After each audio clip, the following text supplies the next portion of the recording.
Russia has lost more than 300 officers fighting in Ukraine, according to new data collected by an independent Russian newspaper. In total, 317 officers of junior lieutenant rank and above have been killed in a little over 2 months of fighting, analysis by outlet MediaZona revealed today.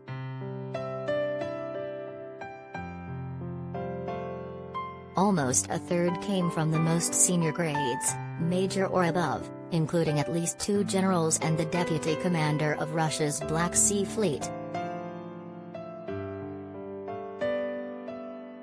Vladimir Putin's army has suffered heavy losses since he ordered the invasion of Ukraine on February 24, with the UK this week saying 15,000 troops have died.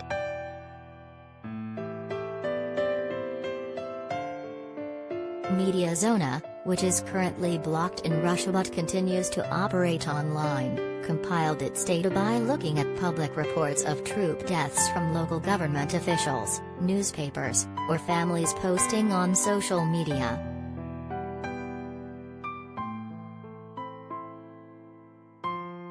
That means the figures will be far lower than the true total because of delays between the troops being killed and their deaths being reported, difficulties in identifying bodies, and deliberate cover-ups by Moscow.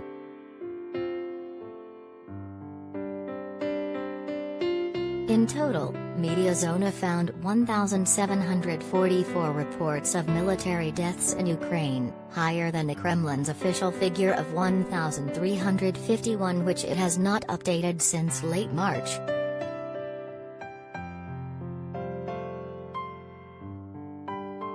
It found 317 of those deaths were of officers, which accounts for almost a fifth of the total figure. MediaZona believes that is because officer deaths are more likely to be reported than those of foot soldiers.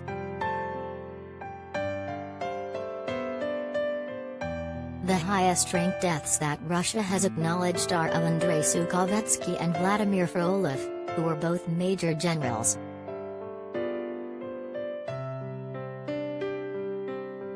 Russia has also acknowledged the death of Captain First Rank Andrei Poly, the deputy commander of its Black Sea Fleet, MediaZona said.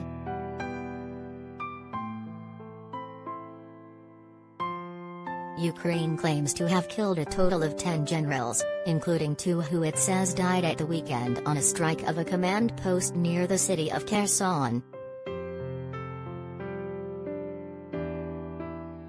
One more general was critically wounded in the strike, Kyiv claimed, adding that it believes a total of 50 officers were inside the post at the time it was blown up.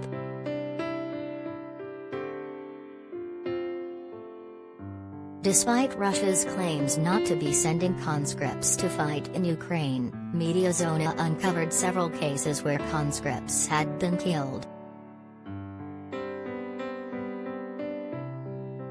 Pavel Bozanin, 20, died in fighting near Kharkiv, while Denis Yaroslavtsev, 18, and 19-year-old Alexander Bobrov were killed just over 3 months after being drafted in November last year. Ukrainian commanders put the total number of Russian troops killed during the invasion at more than 22,000. British MPs were told Monday that 15,000 have died. The true figure is likely to remain a mystery amid reports that Russian troops are burning some of their dead on the battlefield, burying them in mass graves, or simply leaving bodies where they lie.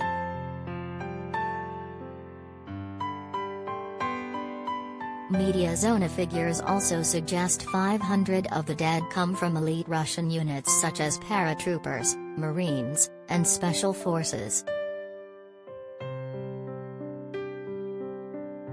It suggests these troops, which were among some of the first into battle around key targets such as Kyiv, have borne some of the heaviest combat losses.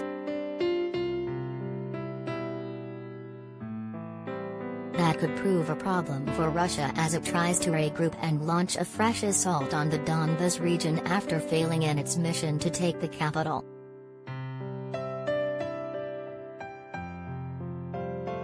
British intelligence said on Monday that Russian forces in the east of Ukraine have yet to achieve any significant breakthrough in the region, with many units exhausted from fighting elsewhere. Ukrainian defenders holed up in the Azovstal steelwork in Mariupol, which has now been under siege for months, are continuing to pin down many Russian units, which is stopping them from deploying to Donbas, the UK added. While Putin's men have made some small gains, they have come at a high cost that analysts and observers have argued will be unsustainable in the long term.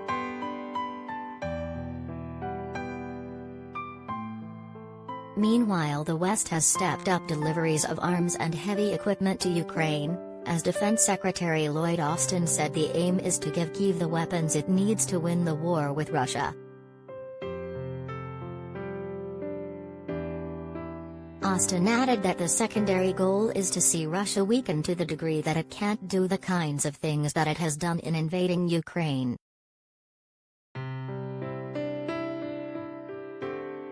His comments mark a significant departure from Washington's aims early on in the conflict, which were to give Ukraine the means to defend itself. But, in the wake of atrocities committed by Russian forces occupying the likes of Bucha and Irpin, the argument has shifted to giving Ukraine the means to recapture territory it has lost. The US along with the UK, France and Canada are now starting to ship heavier weapons to Kyiv, including long-range artillery, helicopters and armored vehicles.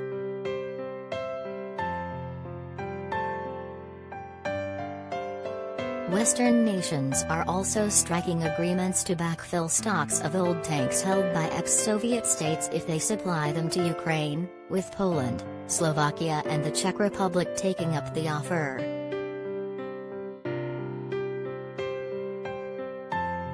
Even Germany, which has for months opposed sending such weapons, today agreed to supply 50 anti-aircraft systems to Ukraine.